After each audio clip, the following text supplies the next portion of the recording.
का स्टडी। मैं हूं अंशु और आज हम लोग पढ़ने वाले हैं माइक्रो इकोनॉमिक्स का थर्ड चैप्टर। हम लोगों ने इससे पहले वाले पार्ट में fourth chapter means introduction, second chapter means उपभोक्ता संतुलन को समझ लिया है। इस पार्ट में हम लोग मांग के नियम मींस किसी भी वस्तु को जब मांगा जाता है तो उसके क्या नियम है और उसमें लोच मींस उसमें जो परिवर्तन होता है, मांग में जो परिवर्तन होता है उसको पढ़ेंगे। इस पार्ट में हम लोग डिमांड को समझते हैं। तो चलिए समझते हैं डिमांड क्या है, मांग क्या है। तो सबसे पहले मांग के अर्थ को समझेंगे, मांग के मीनिंग को समझेंगे। मांग का अर्थ क्या है? तो मांग किसी वस्तु की वे मात्राएं हैं जिन्हें उपभोक्ता निश्चित कीमत पर एक निश्चित समय में खरीदने के लिए तैयार है। मांग क्या है? मांग किसी वस्तु की वे मात्रा है, किसी वस्तु का मात्रा मीन्स कोई वस्तु है जिन्हें उपभोक्ता निश्चित कीमत, जिन्हें उपभोक्ता उसके प्राइस, उसका जो प्राइस है, किसी वस्तु का जो प्राइस है एक निश्चित समय में, एक निश्चित समय मीन्स अभी सोचे हैं तो आज कल परसों में ले लेंगे, कुछ दिनों में ले लेंगे। ये नहीं कि सोचे आज और लेंगे 1 साल बाद, लेंगे 2 साल बाद, वो नहीं, बल्कि जिस कीमत पे वो वस्तु है उस कीमत पर उस वस्तु को हम लोग एक निश्चित समय में लेने के लिए तैयार है। उपभोक्ता कंज्यूमर तैयार है। चलिए इसको और अच्छे से समझते हैं। हम लोगों ने परिभाषा को देख लिया, परिभाषा उतना मायने नहीं है। जैसे ही हम लोग शब्द के अर्थ को समझ जाएंगे परिभाषा खुद ब खुद बना लेंगे। तो चलिए इसके अर्थों को, इसके मीनिंग को अच्छे से समझते हैं। मांग, मांग क्या है? डिमांड क्या है? तो डिमांड मीन्स जिसकी जरूरत उपभोक्ता को है, कंज्यूमर को जिसकी जरूरत है और उसको पाने के लिए उसके पास क्षमता है, वही डिमांड है।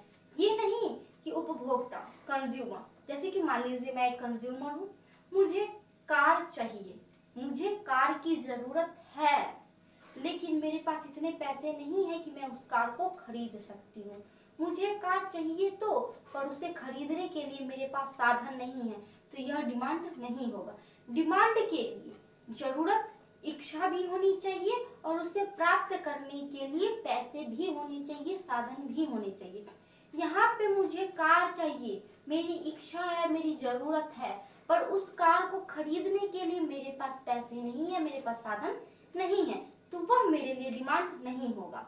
और अगर मान लीजिए मेरे पास पैसे हैं, मेरे पास बहुत सारे पैसे हैं और मुझे कार नहीं चाहिए, मेरे पास पैसे हैं पर मुझे कार नहीं चाहिए, तो यहाँ पे साधन तो है पर मुझे कार चाहिए ही नहीं, तो ये मेरे लिए मांग, मेरे लिए डिमांड नहीं होगा। डिमांड मीन्स क्या? पहली बात तो इच्छा होनी चाहिए, पहली बात क्या? इच्छा होनी चाहिए। और दूसरी बात, मेरे पास साधन होने चाहिए उस चीज को खरीदने के लिए जिस चीज की मुझे इच्छा है, और मैं उस पे पैसे खर्च कर सकती हूँ। अगर मेरा मन उस वस्तु पे पैसे खर्च करने का है, ये तीनों चीजें एक साथ जब मिलती हैं तभी डिमांड बनता है। इन तीनों चीजों में से कोई भी चीज हट जाएगी तो वह हमारा डिमांड नहीं कहलाएगा। सबसे पहले इच्छा होनी चाहिए, उसके बाद उसे प्राप्त करने का साधन होना चाहिए, और तीसरी बात, हम उस वस्तु को खरीदना चाहते हो, हमारे पास उतनी क्षमता हो कि हम पैसों को व्यय कर सके और उस वस्तु को प्राप्त कर सके। ये नहीं कि वस्तु को खरीदने के बाद हमें अफसोस करना पड़े। हम लोगों ने सिंपल मतलब क्या समझा? मांग क्या है? तो मांग कैसे उत्पन्न होती है? सबसे पहले इच्छा होनी चाहिए, उसके बाद उसे प्राप्त करने के लिए साधन होने चाहिए, उसके बाद हमें इतनी क्षमता होनी चाहिए कि हम उस वस्तु को खरीदने के बाद अफसोस न करें। तो चलिए देखते हैं, मांग बराबर इच्छा। सबसे पहले तो हमारे अंदर किसी वस्तु को खरीदने की इच्छा होनी चाहिए, उसके बाद पर्याप्त साधन, वस्तु को खरीदने के लिए, वस्तु को प्राप्त करने के लिए जिस चीज की आवश्यकता है वो चीज हमारे पास होनी चाहिए। साधन व्यय करने की तत्परता मीन्स वस्तु को प्राप्त करने के लिए हम जिस साधन का व्यय कर रहे हैं उसको त्याग करने का हमारे पास क्षमता होना चाहिए, पैसे किसी को दे करके उसके बदले में किसी वस्तु को खरीदने की क्षमता होनी चाहिए। डिमांड समझ गए? डिमांड में सबसे पहले तो हमें जरूरत होनी चाहिए, इच्छा होनी चाहिए, उसके बाद हमें उसको खरीदने के लिए पैसे होनी चाहिए, उसकी जरूरत होनी चाहिए, और उसके बाद ये दो चीजें मीन्स नीड और मनी, जरूरत और पैसा जब मिलता है तो डिमांड कहलाता है। जब जरूरत, जिस वस्तु को आप ले रहे हैं उसकी जरूरत आपको है या नहीं है, उस वस्तु को प्राप्त करने के लिए आपके पास मनी है या नहीं है, ये दोनों चीजें ही मिलकर डिमांड को पैदा करती हैं, डिमांड को उत्पन्न करती हैं। सो हम लोगों ने समझ लिया डिमांड क्या है। तो मांग किसी वस्तु की वे मात्रा है, मांग किसी वस्तु की वे मात्रा है जिन्हें उपभोक्ता निश्चित कीमत पर, उसका जो प्राइस है उस प्राइस पर एक निश्चित समय में मीन्स जिस टाइम वो सोचा है उसके लगभग में खरीदने के लिए तैयार है। ये नहीं कि वो सोच लिया पर खरीदना नहीं है। तो क्या है मांग? क्या है मांग?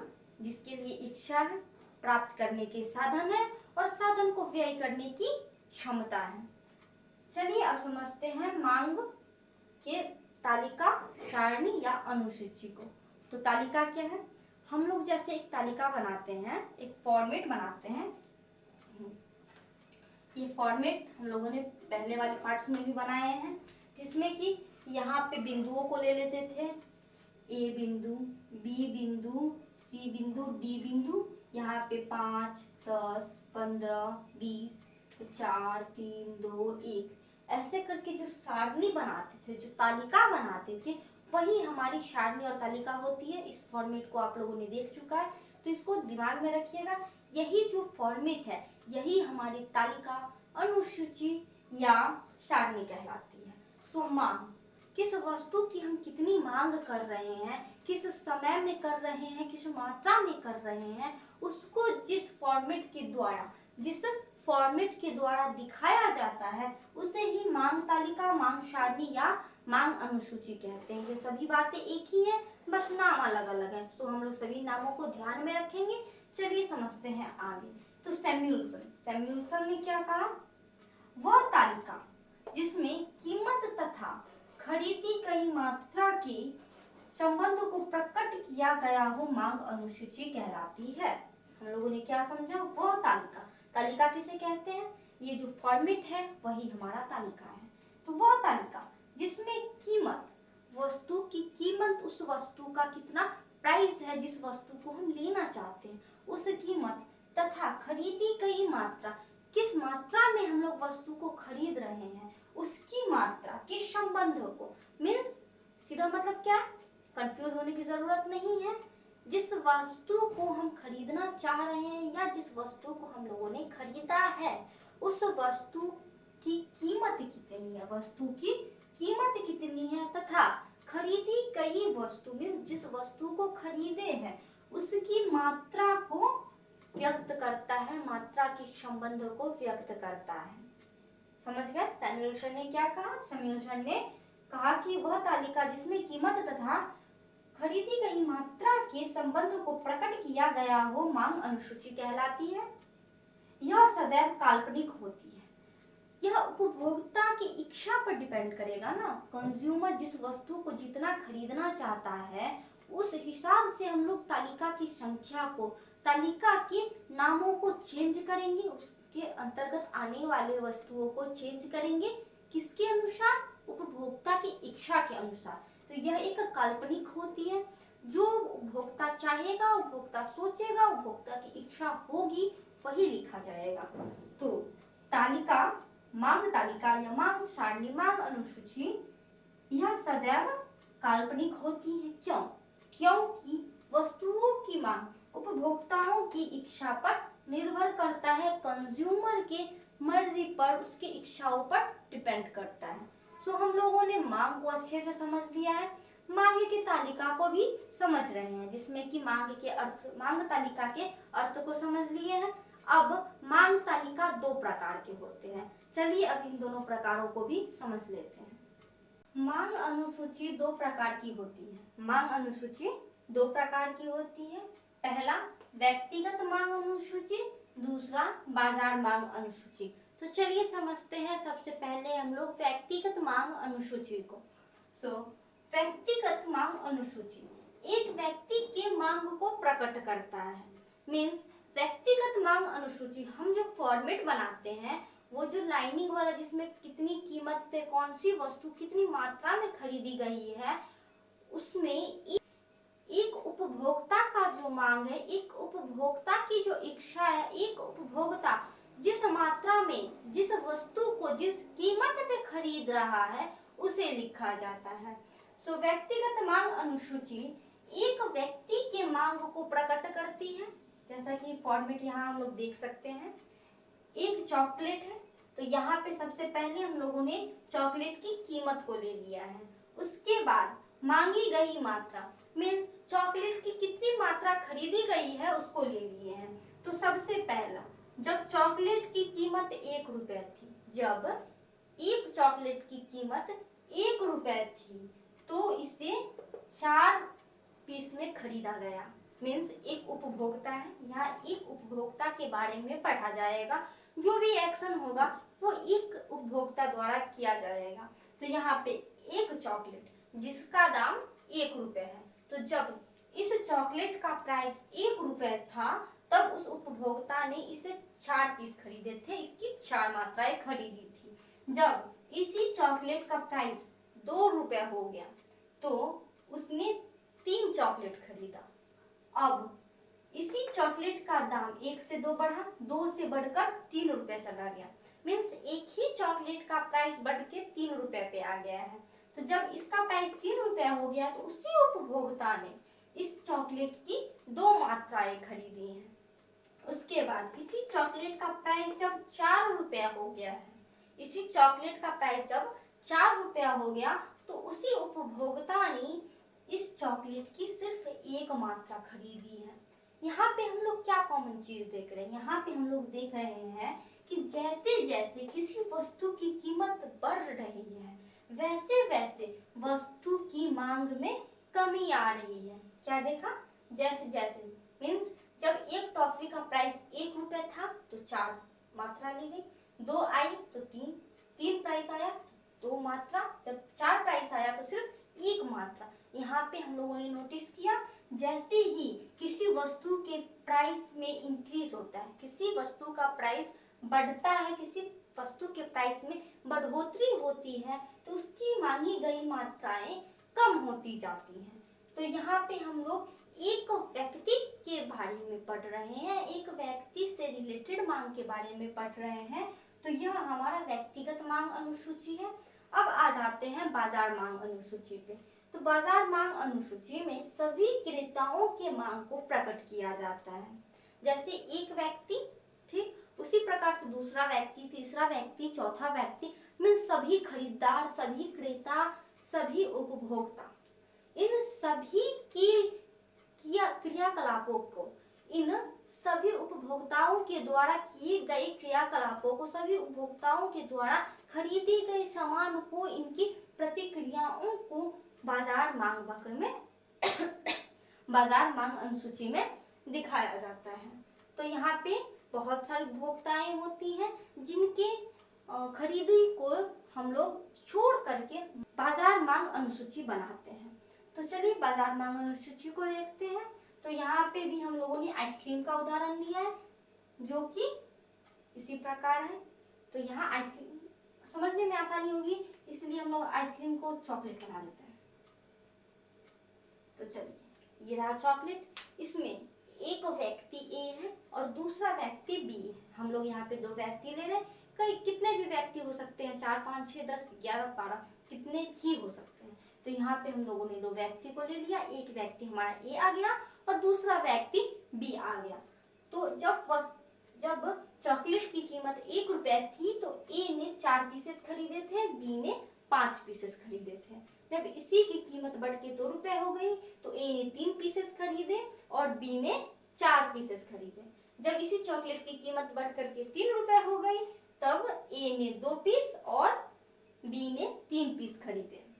अब इसी चॉकलेट का प्राइस जब 4 रुपए हो गया है, तो ए ने 1 पीस और बी ने 2 पीस खरीदे। अब बाजार मांग ज्ञात करने के लिए हम लोग उपभोक्ताओं ने जो जो खरीदा है उसको ऐड कर देंगे। तो जब 1 रुपए थी तब कितने मात्राएं खरीदी गई, तो यहाँ पे हम लोगों ने 2 उपभोक्ता लिए हैं ए और बी, तो दोनों की खरीदी गई मात्रा को ऐड करेंगे। तो बाजार मांग में यहाँ पे हम लोगों ने 4 और 5 को ऐड कर दिया, 3 4 2 3 और 1 2 को ऐड करके लिख दिए। तो यही हमारा बाजार मांग है। सो हम लोगों ने व्यक्तिगत मांग और बाजार मांग को समझ लिया है। चलिए अब मांग वक्र को समझते हैं। तो मांग वक्र, मांग जानते हैं किसे कहते हैं, ठीक। अब वक्र इसे भी जानते हैं, जो हम लोग रेखा के द्वारा दर्शाते हैं उसी को वक्र कहते हैं। तो मांग वक्र में तालिका में जो भी संख्याएं आई हैं, ये आई हैं, तालिका में जो भी चीज आया है उसे वक्र के द्वारा व्यक्त किया जाता है। तो तालिका में जिन चीजों को हम लोगों ने लिखा है उसे वक्र में प्रकट करेंगे, वक्र में दिखाएंगे। तो मांग वक्र भी 2 प्रकार की होती है, व्यक्तिगत मांग वक्र और बाजार मांग वक्र। तो चलिए सबसे पहले समझ लेते हैं व्यक्तिगत मांग वक्रों को। तो यह शब्द से ही स्पष्ट हो रहा है, व्यक्तिगत मांग वक्र मीन्स इसमें एक व्यक्ति के मांग को वक्र के द्वारा प्रकट किया जाएगा। तो इसमें जैसा कि हम लोग देख रहे हैं, ये रहा हम लोग का फॉर्मेट। इसमें जो भी चीजें हम लोगों ने ऊपर तालिका में लिए हैं उसी को हम लोग फॉर्मेट के द्वारा दर्शा रहे हैं, वक्र पे दर्शा रहे हैं। तो ऊपर देख के नीचे मिलाते चलिए। तो यहाँ प्राइस, ये वाली वाई वाली जो लाइन है वो प्राइस की है, और मांगी गई मात्रा मीन्स एक्स वाली जो लाइन है वो क्वांटिटी, क्वालिटी, यूनिट्स मीन्स वस्तु की जो मांगी गई मात्रा है उसकी है। सो यहाँ पे कीमत जब 1 रुपए थी तो 4 मात्राएं मांगी गई, कीमत जब 1 रुपए है तो 4 मात्राएं मांगी गई, ये वाली लाइन। उसी प्रकार से 2 3 मीन्स 2 ऊपर से 3 नीचे से, उसी प्रकार 3 2 ऊपर से 3 नीचे से 2, उसी प्रकार 4 1 ऊपर से 4 नीचे से 1 बना लिए। इसके बाद सभी बिंदुओं को हम लोग मिलाएंगे। तो रेड लाइन से बिंदुओं को मिलाए हैं, बिंदुओं को मिलाने के बाद एक सीधी लाइन, इस प्रकार की सीधी लाइन प्रकट हुई है, सीधी लाइन दिखाई दे रही है। यही जो सीधी लाइन है यही हमारा मांग वक्र है। तो इसमें एक व्यक्ति का दर्शाया जाता है, इसीलिए हमारा एक मांग वक्र तैयार हुआ है। अब हम लोग बढ़ते हैं बाजार मांग की ओर। तो बाजार मांग वक्र में जितने भी क्रेताएं वस्तु खरीदते हैं उन सभी को सबसे पहले हम लोग अलग अलग वक्र पे दिखाते हैं, उसके बाद अलग अलग वक्र को जोड़ करके एक कॉमन वक्र बनाते हैं। वो जो कॉमन वक्र बनता है वही हमारा बाजार मांग वक्र होता है। तो यहाँ पे हम लोगों ने एक उपभोक्ता ए, दूसरा उपभोक्ता बी लिए थे। तो एक उपभोक्ता का फॉर्मेट आ गया ए, दूसरे उपभोक्ता का फॉर्मेट आ गया बी, और दोनों को ऐड करके हम लोगों ने बाजार मांग वक्र बना दिया, ठीक। तो इसमें पहले में जब प्राइस 1 थी तो ए ने 4 मात्राएं ली, जब प्राइस 1 है तो ए ने 4 मात्राएं ली, जब प्राइस 1 थी तो बी ने 5 मात्राएं ली, तो जब प्राइस 1 है तो बी ने 5 मात्राएं ली। इस प्रकार से हम लोग पूरे फॉर्मेट में लाइनिंग कर देंगे, जिस प्रकार से व्यक्तिगत मांग वक्र में किए हैं। तो चलिए कर दिए। उसके बाद सभी बिंदुओं को मिलाएंगे। तो सभी बिंदुओं को मिला दिए हैं।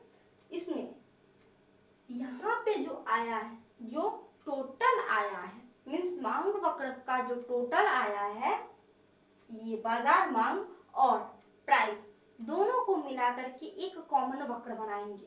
तो ये हमारा रहा कॉमन वक्र 1 और 9। जब वस्तु का प्राइस 1 था तो टोटल इसकी 9 मात्राएं खरीदी गई। तो 1 9, जब 2 था तो 7 मात्राएं खरीदी गई, तो 2 और 7। जब 3 था तो 5 मात्राएं खरीदी गई, 3 और 5। जब 4 हुआ, प्राइस 4 पे आया तो सिर्फ 3 मात्राएं खरीदी गई, तो 4 और 3। तो यहाँ पे भी लाइनिंग तैयार है, सीधी लाइन खींच देंगे, फॉर्मेट बना देंगे, हमारा बन गया मांग वक्र। मांग के फंक्शन को समझेंगे। तो चलिए शुरू करते हैं और मांग के फंक्शन को समझते हैं, मांग के फलन को समझते हैं, मांग फलन को समझते हैं। मांग फलन किसी वस्तु की मांग तथा उसके विभिन्न निर्धारक तत्वों में संबंध प्रकट करता है। इससे पता चलता है कि किसी वस्तु की मांग उस वस्तु की कीमत या उपभोक्ता की आय या अन्य तत्वों से किस प्रकार संबंधित है। हम लोगों ने इसकी परिभाषा को समझ लिया है, परिभाषा को पढ़ लिया है, अब समझने की बारी है। तो चलिए समझते हैं। मांग फलन किसी वस्तु की मांग फलन किसी वस्तु की मांग तथा उसके विभिन्न निर्धारक मीन्स वस्तु को जो मांगा जा रहा है, वस्तु की जिस मात्रा को मांगा जा रहा है, जिस वस्तु को मांगा जा रहा है तथा उसके विभिन्न निर्धारक मीन्स उस वस्तु को प्रभावित करने वाले या उस वस्तु से संबंधित सभी कारकों को, सभी घटनाओं को हम लोग मांग फलन के अंतर्गत पढ़ते हैं, समझते हैं। इससे पता चलता है कि किसी वस्तु की मांग उस वस्तु की कीमत, किसी वस्तु की मांग जिस वस्तु को मांगा जा रहा है उसकी मांग की मात्रा, वस्तु की कीमत मीन्स वस्तु की जो कीमत है या उपभोक्ता की आय मीन्स कंज्यूमर, उपभोक्ता क्रेता का जो इनकम है या बहुत सारे तत्व होते हैं, बहुत सारे अन्य कारण होते हैं, इससे वो कैसे इफेक्ट पड़ता है, कैसे प्रभावित होता है। मीन्स सीधा मतलब मांग फलन का यह है कि मांग जिन जिन कारणों से प्रभावित होगी, मांग में जिन जिन कारणों की वजह से उतार चढ़ाव आएगा, बढ़ोतरी कमी होगी, उसी चीज को हम लोग मांग फलन के अंतर्गत पढ़ते हैं। तो चलिए समझते हैं अब मांग फलन के आगे के। तो मांग फलन दो प्रकार का होता है, मांग फलन दो प्रकार का होता है। जैसे मांग वक्र दो प्रकार के हुए थे, मांग अनुसूची दो प्रकार के हुए थे, ठीक उसी प्रकार हमारा मांग फलन भी दो प्रकार का होता है। कौन कौन सा? एक व्यक्तिगत मांग फलन, दूसरा बाजार मांग फलन। तो चलिए सबसे पहले पढ़ते हैं व्यक्तिगत मांग फलन को। तो व्यक्तिगत मांग फलन, एक व्यक्ति विशेष की मांग किन कारकों से प्रभावित होती है? व्यक्तिगत नाम सुनते ही, जैसा कि हम लोगों ने पिछले पार्ट में पढ़ा है, उसके अनुसार व्यक्तिगत नाम सुनते ही हमारे माइंड में यह फिक्स हो जाता है कि इसमें एक व्यक्ति, पार्टिकुलर एक व्यक्ति के बारे में बताया गया है, एक व्यक्ति से संबंधित सभी बातों को बताया गया है। इसमें एक व्यक्ति के मांग को, जो व्यक्ति के मांग की जो मात्रा ऊपर नीचे होती है, घटते बढ़ते रहती है, वह क्यों होती है, किस वजह से होती है, उसे हम लोग व्यक्तिगत मांग फलन में पढ़ेंगे। तो चलिए पढ़ते हैं। इसका शॉर्टकट है dx is equal to f bracket में px pr y t और e। पढ़ तो लिए पर समझ में तो नहीं आया ये लिखा क्या है। तो चलिए आगे समझते हैं इन बातों को कि ये आखिर लिखा क्या है। dx मीन्स एक व्यक्ति द्वारा x की मांगी गई मात्रा, d फॉर डिमांड, x एक वस्तु है मीन्स वस्तु x की एक व्यक्ति के द्वारा जो मांगी गई मात्रा है उसे ही हम लोगों ने dx कहा। f for function, f for function. तो इसमें फलन मीन्स जो जो वस्तु को प्रभावित करेगी उसे पढ़ेंगे। तो इसमें कौन कौन सी वस्तुएं प्रभावित करती है? तो px, pr, y, t और e। तो चलिए इनके मतलबों को भी देख लेते हैं। px, so px means price of commodity, price of commodity means वस्तु का प्राइस, जिस वस्तु की मांग की जा रही है उसकी कीमत। तो हम लोग इसे ऐसे समझते हैं जैसे कि जब किसी वस्तु की कीमत बढ़ती है, महंगाई किसे कहते हैं? जब वस्तु वही है जिस वस्तु का उपयोग उपभोग हम लोग कर रहे हैं, जब उसी उपयोग उपभोग की जाने वाली वस्तु की कीमत बढ़ जाती है तो उसकी मांग घट जाती है। जैसे कि होली के टाइम में, ठीक, होली के टाइम में प्याज का दाम बहुत बढ़ जाता है। रेगुलर दिनों में जितना प्याज का प्राइस होता है वो नॉर्मल रहता है। हमेशा इंसान 1 किलो, 2 किलो, 3 किलो, 4 किलो आराम से पर डे नहीं तो एक दिन बीच करके सप्ताह में एक बार 1 किलो, 2 किलो, 1 किलो, 2 किलो ऐसे करके खरीदता ही है।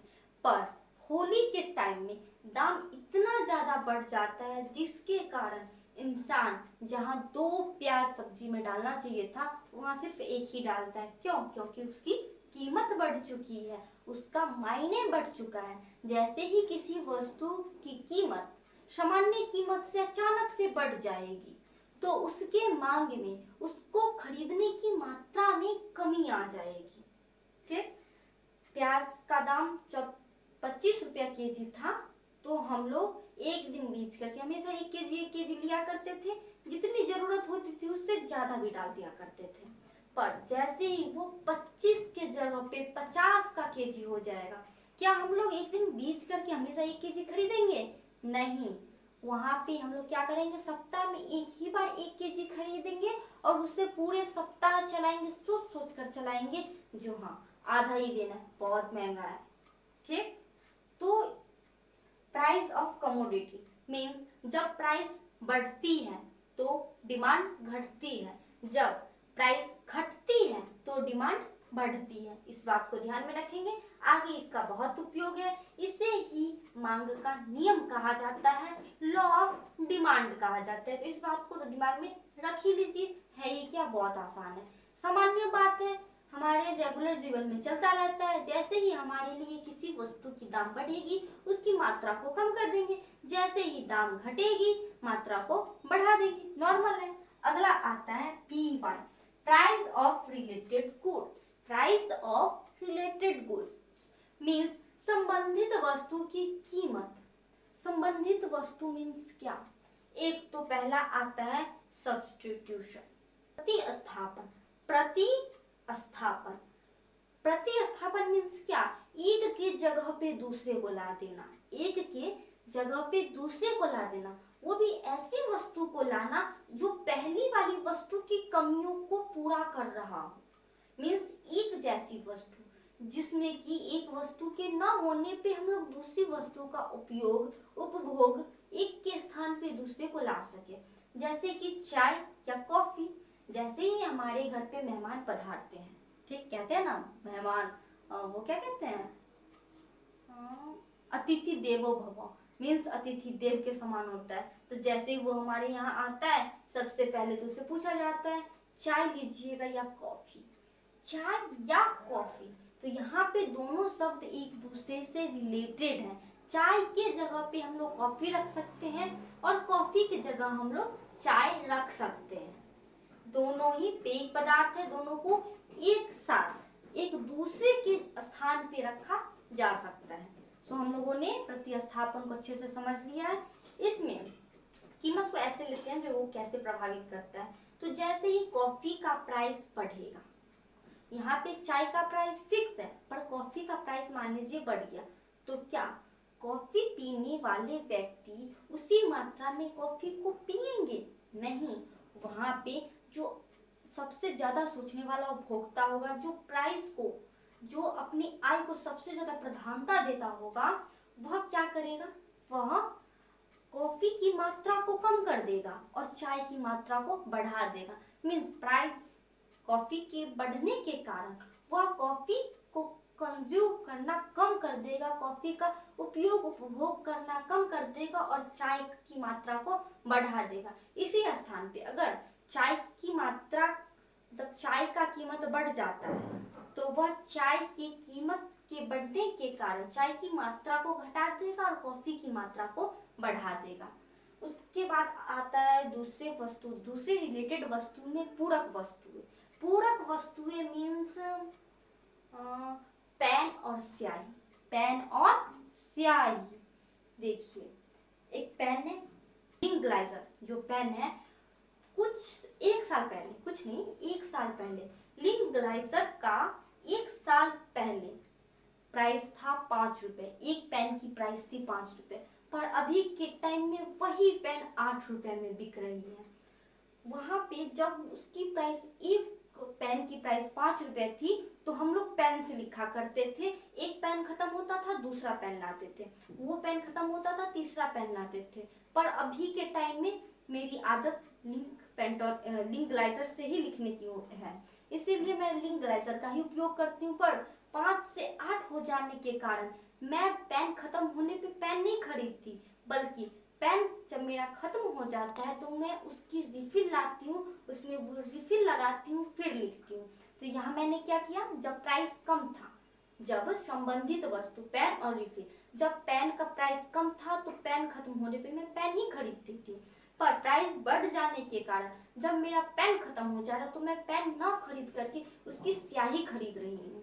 तो पूरक वस्तुओं में जब एक वस्तु की कीमत बढ़ती है तो दूसरी वस्तु की मांग बढ़ जाती है। सो हम लोगों ने पूरक वस्तु को समझ लिया। अगला है income. Five for income means उपभोक्ता की इनकम। इस उपभोक्ता की इनकम जितनी ज्यादा होती है उसकी मांग, उसकी इच्छाएं, उसका फैशन उतना ज्यादा होता है।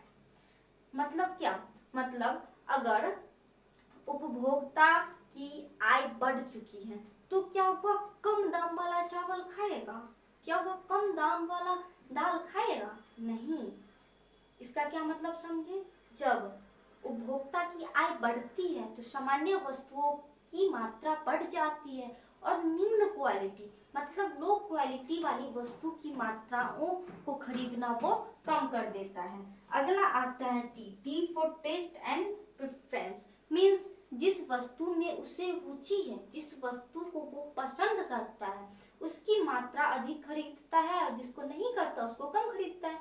जिस चीज का उसके लाइफ में प्राथमिकता प्रायोरिटी सबसे ज्यादा है वो उस वस्तु को सबसे ज्यादा खरीदता है और जिस वस्तु की प्रायोरिटी सबसे कम है उसे सबसे कम खरीदता है। अगला आता है एक्सपेक्टेशन मीन्स क्या, संभावनाएं। जिस वस्तु का भविष्य में कीमत बढ़ने की संभावना जितनी ज्यादा होगी तत्काल मीन्स वर्तमान में, प्रेजेंट में उस वस्तु की मांग उतनी ज्यादा की जाएगी। जैसे कि अभी ही संभावना कर लिया जाए कि 10 दिन बाद आलू की कीमत 30 से बढ़ के 50 हो जाएगी, 30 से बढ़ के 50 हो जाएगी। संभावना है, फिक्स नहीं है, पर संभावना होने के कारण जहां हम लोग 1 केजी आलू खरीदते थे वहीं पे हम लोग 1 केजी के जगह पे 1 कुंटल खरीद के रख लेंगे, जो भाई 50 रुपया केजी होने वाला है, सीधा 20 रुपए का इंक्रीज हो जाएगा। तो यहाँ पे मांग बढ़ गई है। तो हम लोगों ने क्या समझा, भविष्य में जिस वस्तु की कीमत के बढ़ने की संभावना होती है वर्तमान में उसकी मांग उतनी ही ज्यादा बढ़ जाती है। हम लोगों ने व्यक्तिगत मांग फलन को अच्छे से समझ लिया है। अब बढ़ते हैं बाजार मांग फलन की ओर। तो बाजार मांग फलन नाम से ही स्पष्ट हो रहा है मीन्स बाजार में जितने भी कारक वस्तुओं को प्रभावित करेंगे, वस्तुओं की मांग को प्रभावित करेंगे, उन सभी कारकों का अध्ययन बाजार मांग फलन में किया जाएगा। तो इसमें भी MKT मीन्स मार्केट का जो डिमांड है, मार्केट में जो वस्तु का डिमांड है वो बराबर आ जाएगा F फैक्टर। PX जानते हैं क्या होता है, PR वो भी जानते हैं क्या होता है, Y इसके बारे में भी हम लोग जान चुके हैं, T टेस्ट प्रेफरेंस जान चुके हैं, X संभावनाएं और E संभावनाएं ये भी जान चुके हैं। हमारे पास नए 3 वर्ड्स हैं N, YD और TX। तो चलिए इन तीनों वर्ड्स को एक बार देख लेते हैं। N for population size means जनसंख्या का आकार। तो जहाँ पे जनसंख्या जितनी ज्यादा होगी वहां पे वस्तुओं की मांग उतनी ज्यादा की जाएगी। जैसे ही हम लोग मान लीजिए मेरे घर में जैसे कि 5 व्यक्ति हैं, सो हम लोग 25 केजी चावल 2 महीने खाते हैं। पर जिसके घर में 15 व्यक्ति होंगे क्या वह 25 केजी चावल 2 महीने खाएगा? नहीं, वहां पे तो उसे 15 दिन में, 10 से 15 दिन में वो 25 केजी चावल खत्म हो जाएंगे। तो जहाँ पे जनसंख्या ज्यादा होगी वहां मांग उतनी ज्यादा होगी, जहाँ जनसंख्या कम होगी वहां मांग उतनी कम होगी। उसके बाद आता है 5D distribution of income means सभी वर्गों में अगर समान डिस्ट्रीब्यूशन है तो अधिक वस्तुएं खरीदी जाएंगी, और नहीं तो अगर कम है तो जिस उपभोक्ता के पास ज्यादा पैसा है वह ज्यादा कीमत पे वस्तु खरीदेगा, और जिसके पास कम है वो बहुत कम वस्तु खरीदेगा। फिर आता है टैक्स। Tax means tax. तो सरकार की जो कर की नीति होगी वो वस्तु के बढ़ोतरी और वस्तु की कमी की मात्रा को निर्धारित करेगा। Law of demand. सो आज हम लोग लॉ ऑफ डिमांड को, मांग के नियम को समझेंगे। यह टॉपिक इस चैप्टर का सबसे इम्पोर्टेंट टॉपिक है। इसी टॉपिक पे आधारित बहुत सारे क्वेश्चंस एग्जाम में आते हैं। सो हम लोग इस टॉपिक को बहुत अच्छे से, बहुत ध्यान से और आराम से समझेंगे। तो चलिए समझते हैं लॉ ऑफ डिमांड, मांग के नियम को। तो चलिए समझते हैं मांग के नियम को। तो सबसे पहले परिभाषा को देखेंगे। मांग का नियम बतलाता है कि उपभोक्ता की आय, उपभोक्ता की रुचि एवं प्राथमिकता तथा संबंधित वस्तुओं की कीमत स्थिर रहने पर कीमत के घटने से वस्तु की मांगी गई मात्रा बढ़ती है और कीमत के बढ़ने पर मांगी गई मात्रा घटती है। सो इस परिभाषा को सुन करके, पढ़ करके हमारे माइंड में थोड़ा थोड़ा कुछ न कुछ तो आया ही होगा। क्यों? क्योंकि इससे पहले वाले पार्ट में हम लोगों ने इस पे आधारित कुछ टॉपिक्स को पढ़ा था, समझा था। तो चलिए उस टॉपिक को विस्तृत रूप से समझते हैं और मांग के नियम को अच्छे से समझते हैं। तो मांग का नियम क्या बतलाता है? तो मांग का नियम बतलाता है कि उपभोक्ता की आय, उपभोक्ता का जो इनकम है, कंज्यूमर का जो इनकम है, उपभोक्ता की रुचि, उपभोक्ता कंज्यूमर को जो पसंद है, सबसे पहला क्या, उपभोक्ता की जो आय है, उपभोक्ता की जो आय है, दूसरा उपभोक्ता को जो पसंद है, तथा प्राथमिकता, उपभोक्ता जिस चीज को प्राथमिकता देता है, जिस चीज को प्रायोरिटी देता है, जिस चीज को मान्यता देता है, तथा संबंधित वस्तु मीन्स एक वस्तु के स्थान पे दूसरे वस्तु को जब हम लोग प्रतिस्थापित करते हैं, या फिर जब दो वस्तु मिलकर के किसी काम को पूरा करता है, किसी इच्छा को पूरा करता है, तो वही हो गया हमारा संबंधित वस्तु की कीमत स्थिर रहने पर। जब इन चीजों की कीमत स्थिर रहेगी, किस किस की कीमत, उपभोक्ता की आय, उपभोक्ता की आय, उसके बाद उपभोक्ता की रुचि, उपभोक्ता की रुचि, उपभोक्ता सबसे पहले क्या, उपभोक्ता का इनकम कितना है, उसके बाद उपभोक्ता को वो चीज पसंद है या नहीं है, उसे कितनी पसंद है, वो कितना प्रायोरिटी देता है उस चीज को, उसके बाद उस वस्तु से संबंधित वस्तु की कीमत, उस वस्तु, जिस वस्तु का वो उपभोग कर रहा है, उस वस्तु से संबंधित, उस वस्तु से रिलेटेड जो वस्तु है उसकी कीमत स्थिर रहने पे, मीन्स सारी चीजों की कीमत जब स्थिर रहेगी तब वस्तु के कीमत के घटने पर, हम लोगों ने सब कुछ को स्थिर रख लिया, उसके बाद जो प्रोडक्ट है, जो वस्तु है, उसकी कीमत जब घटेगी, प्रोडक्ट की कीमत जब घटेगी तो वस्तु की मांगी गई मात्रा बढ़ेगी। मीन्स जिस वस्तु की कीमत को हम लोग घटा देंगे, जिस वस्तु का प्राइस घट जाएगा उसका मांग बढ़ जाएगा, और कीमत के बढ़ने पर मीन्स वस्तु के कीमत को, वस्तु के प्राइस को बढ़ने पर मांगी गई मात्रा, उस वस्तु को जितना मांगा जा रहा है वह घट जाएगा। हम लोगों ने सीधा मतलब क्या समझा? ये टॉपिक बहुत आसान है, बस एक बार सुन लेना है, समझ लेना है, हमेशा के लिए याद हो जाएगा। तो इस टॉपिक में हमें बस इतना ही ध्यान रखना है कि जब वस्तु की कीमत बढ़ती है, वस्तु की कीमत जब बढ़ती है तो उसकी मांग घटती है, जब वस्तु की कीमत घटती है तब उसकी मांग बढ़ती है। हम लोगों ने क्या देखा? जब वस्तु की कीमत घटेगी तो मांग बढ़ेगी, जब वस्तु की कीमत बढ़ेगी तो वस्तु की मांग घटेगी। हम लोगों ने इतना समझ लिया।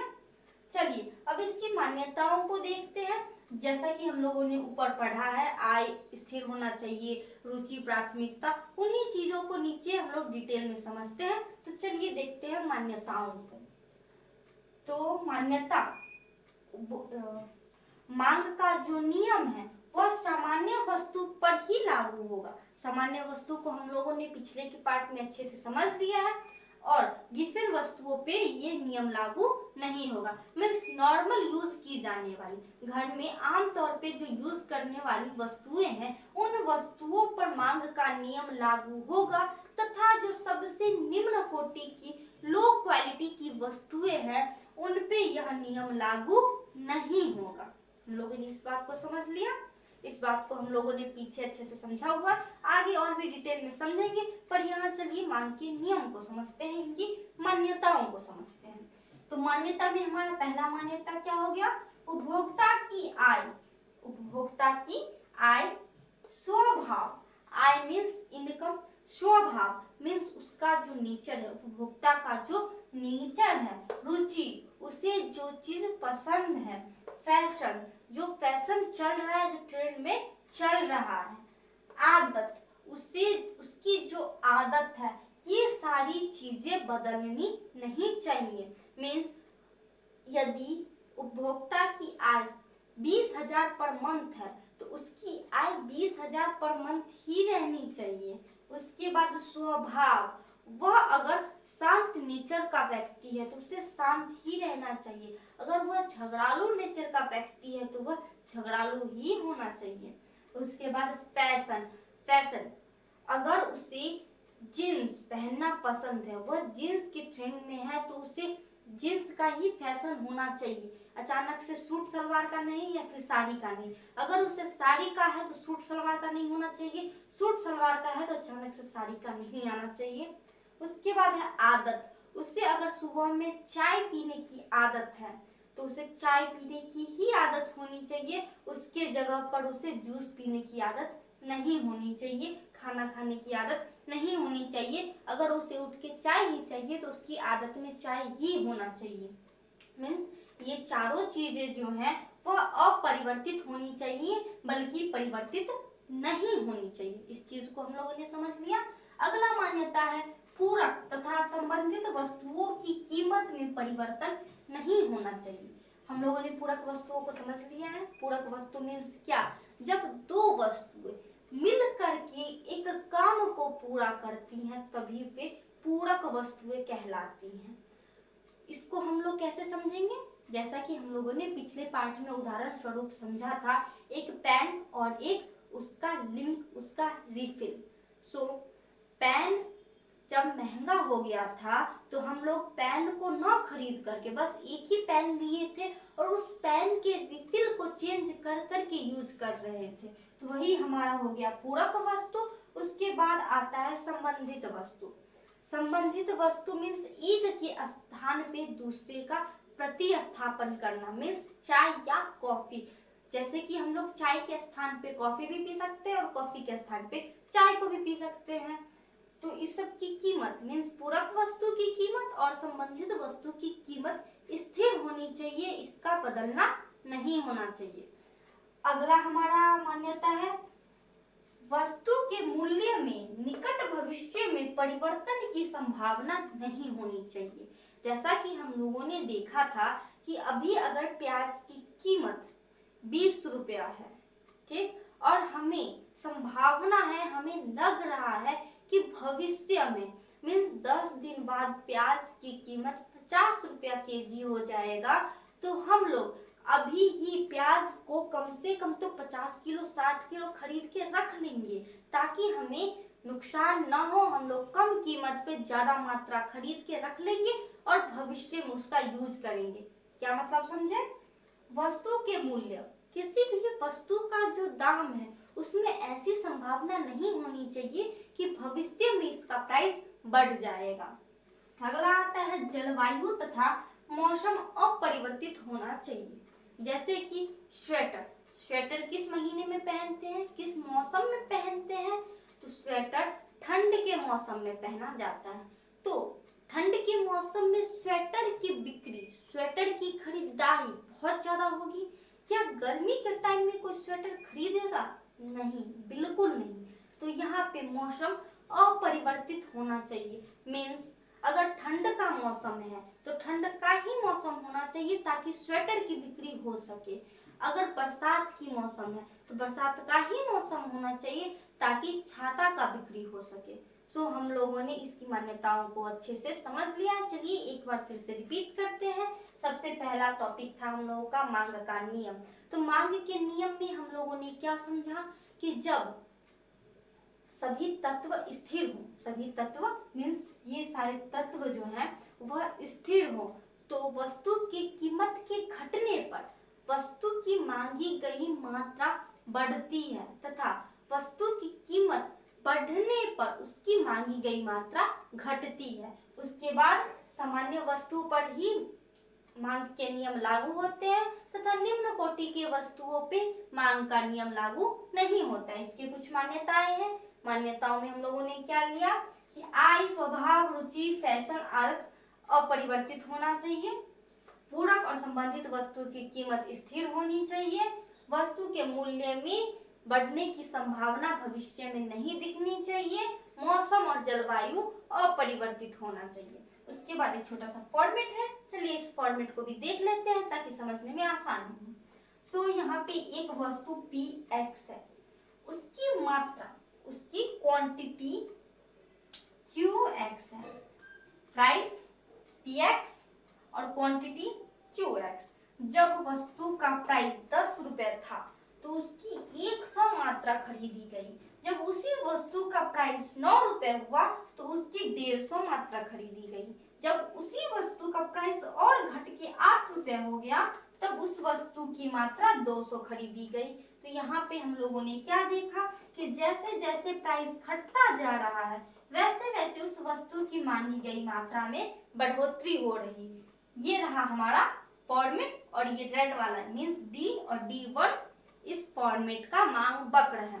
सो हम लोगों ने मांग के नियम को अच्छे से समझ लिया है, इसकी मान्यताओं को भी समझ लिए हैं। अब बारी है अपवाद की। हर चीज का कुछ न कुछ अपवाद होता ही है, कुछ न कुछ उसके विपरीत दिशा में चलने वाले तत्व होते ही हैं। तो चलिए अब हम लोग देखते हैं इसके अपवाद को। सो पहला अपवाद है प्रतिष्ठा सूचक वस्तु। प्रतिष्ठा सूचक वस्तु, प्रतिष्ठा सूचक मीन्स क्या? प्रतिष्ठा सूचक मीन्स मान, सम्मान, अपने औहदे, अपने औकात को दिखाने वाली वस्तुएं। मीन्स क्या? इसमें जैसे कि आएंगे गहना, जेवरात, सोना, चांदी, हीरा, मोती, कार, बड़े बड़े सामान जो कि एक अमीर व्यक्ति ही खरीद सकता है। तो जब हीरा इतना महंगा है कि सामान्य व्यक्ति, गरीब व्यक्ति, मिडिल क्लास व्यक्ति हीरे को नहीं खरीद सकता है, पर उसी जगह एक अमीर व्यक्ति हीरे की अंगूठी पहनता है, हीरे का हार पहनता है, अधिकतर चीजें हीरे, सोने, जेवरात की वो लेता है, पर उसी जगह पर मिडिल क्लास आदमी उस चीज को नहीं खरीद सकता है। तो प्रतिष्ठा सूचक वस्तुएं, ये हीरा जो है यह एक लेवल को दिखाता है, यह पैसे के स्तर को दिखाता है कि इसे सिर्फ एक अमीर व्यक्ति ही खरीद सकता है।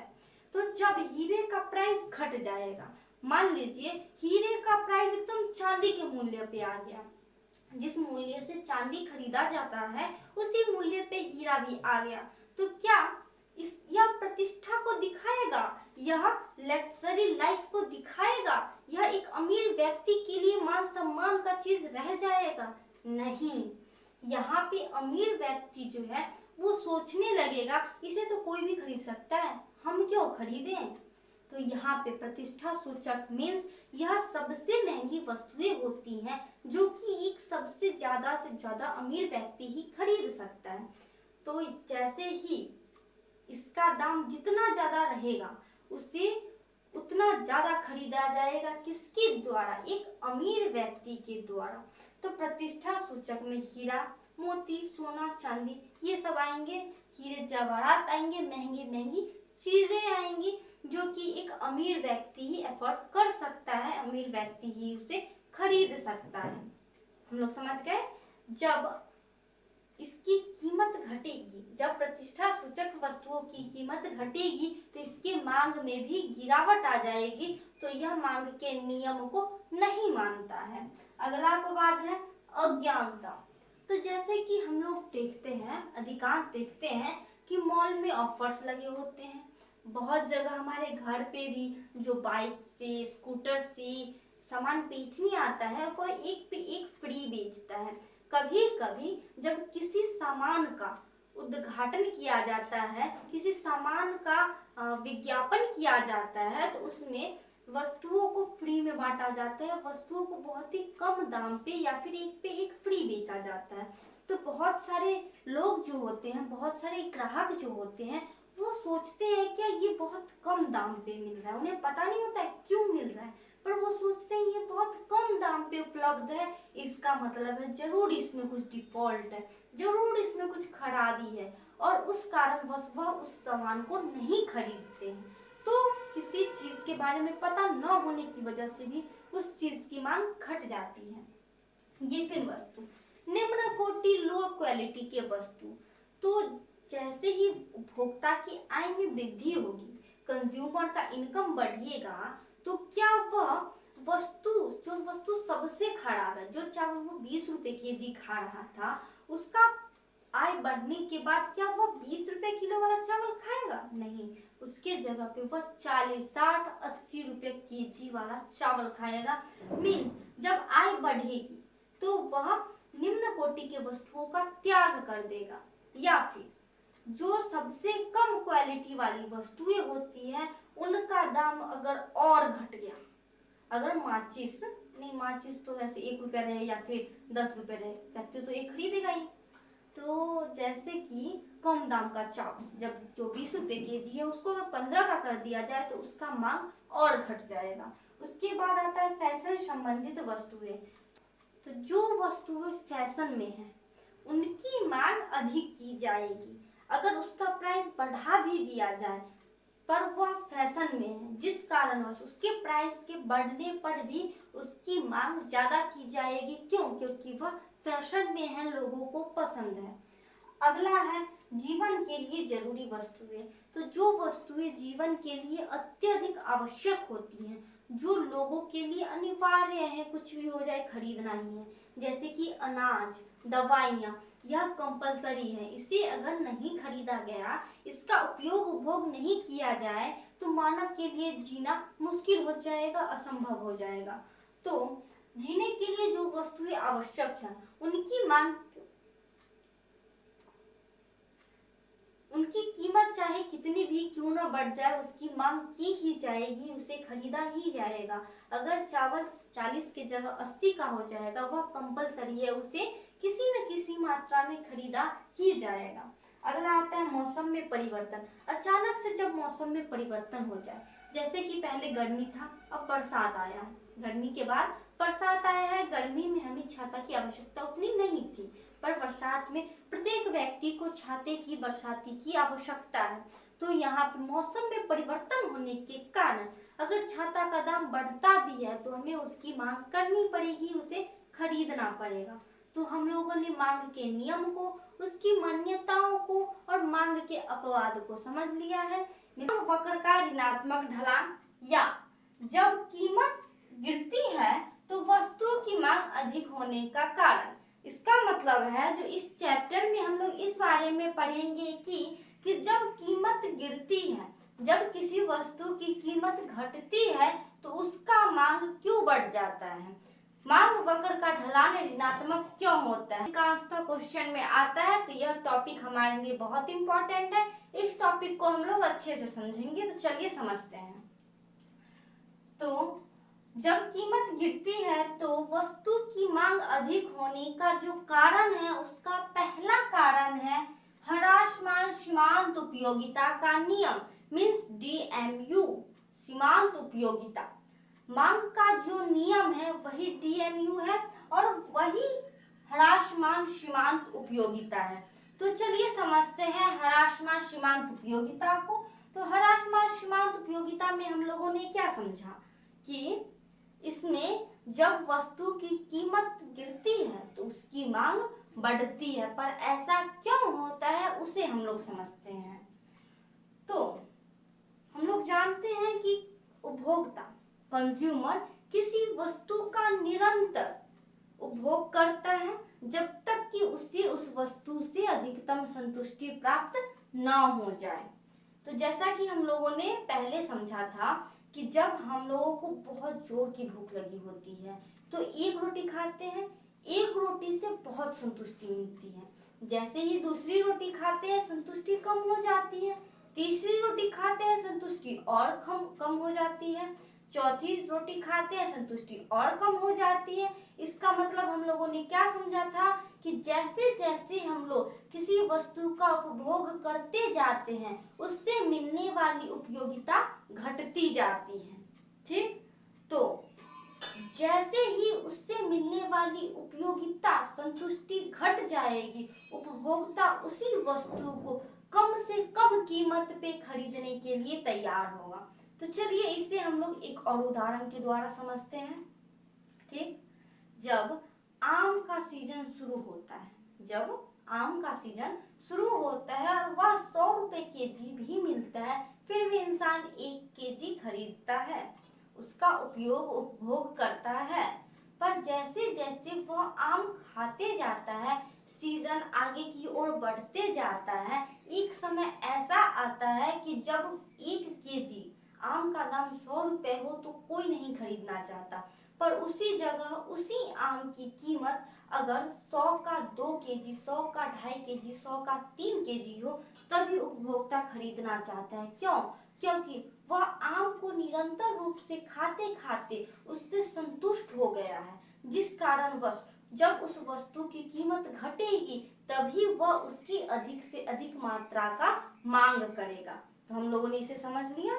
जो पहला रीजन क्या आ गया, तो कीमत गिरने के कारण मांग बढ़ती है। इसका पहला रीजन है ह्रासमान सीमांत उपयोगिता नियम, लॉ ऑफ डीएमयू। इसमें हम लोगों ने क्या सीखा कि उपभोक्ता निरंतर किसी वस्तु का उपयोग करता है, उपभोग करता है तो उससे मिलने वाली संतुष्टि घटते जाती है, जिस कारणवश उपभोक्ता कम से कम कीमत पे अधिक से अधिक वस्तु खरीदने के लिए तैयार होता है।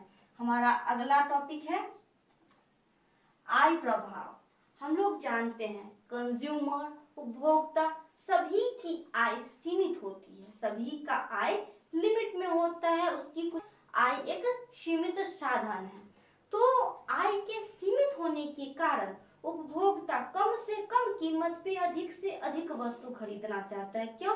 क्योंकि उपभोक्ता की आय जो है वह सीमित होती है।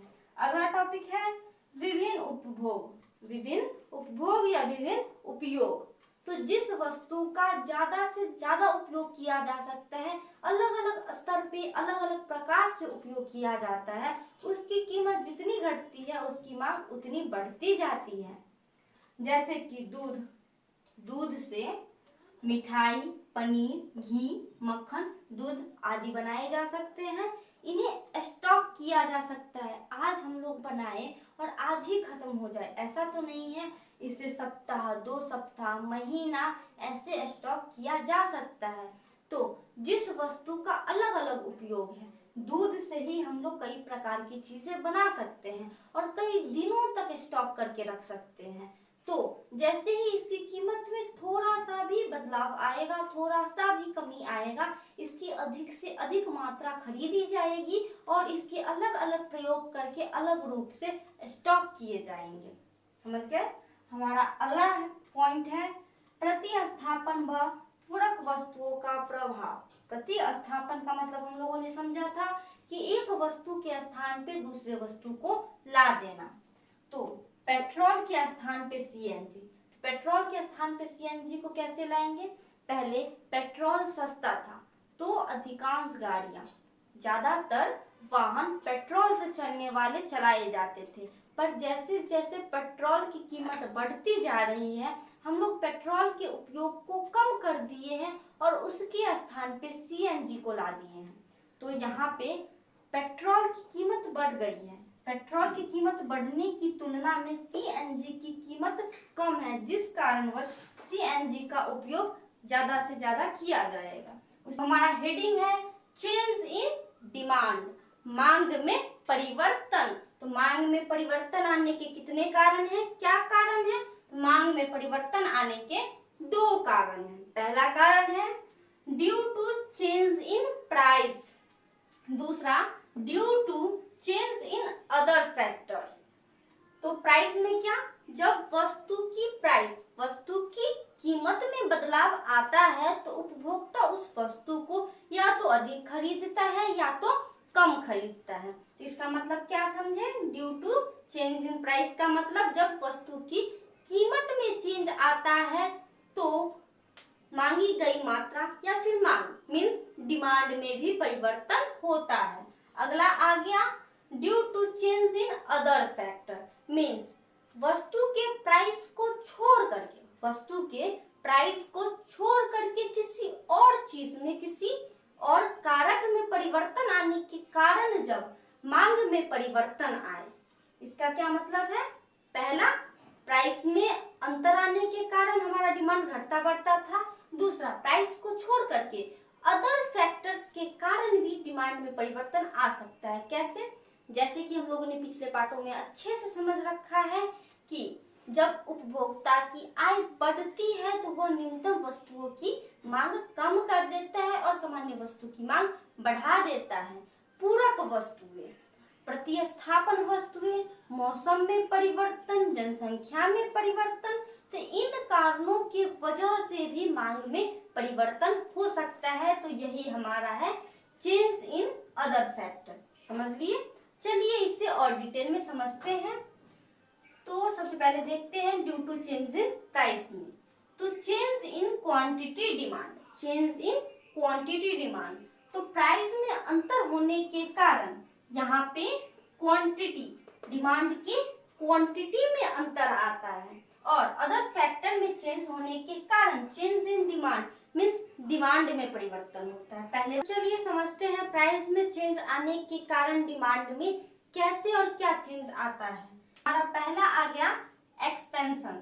तो एक्सपेंशन में क्या होता है, इसमें प्राइस जब घटता है तब इसकी डिमांड बढ़ती है। एक्सपेंशन मीन्स विस्तार। यहाँ पे हम लोग डिमांड के बारे में पढ़ रहे हैं तो डिमांड में विस्तार आएगा। विस्तार मीन्स बढ़ोतरी, एक्सपेंशन, ये बढ़ेगा। यहाँ पे जब प्राइस घटेगा, जब प्राइस घटेगा तब इसकी डिमांड बढ़ेगी। जब प्राइस घटेगा तब डिमांड बढ़ेगी। जैसे ही किसी वस्तु की प्राइस 200 रुपए है, एक वस्तु की प्राइस 200 रुपए है तो इसकी 100 मात्रा मांगी जाएगी। वहीं पे जब 200 से घट करके इसकी प्राइस 100 हो जाएगी, यहाँ पे प्राइस घट चुका है तो उसी वस्तु की 200 मात्रा मांगी जाएगी। हम लोगों ने क्या देखा, जब प्राइस 200 था तब इसकी 100 मात्रा मांगी गई। वहीं पे जब प्राइस 100 हो गया तो इसका मांग बढ़ गया और इसका 200 मात्रा मांगा गया। ठीक, एक्सपेंशन को हम लोग समझ गए। अब आते हैं कॉन्ट्रैक्शन पे।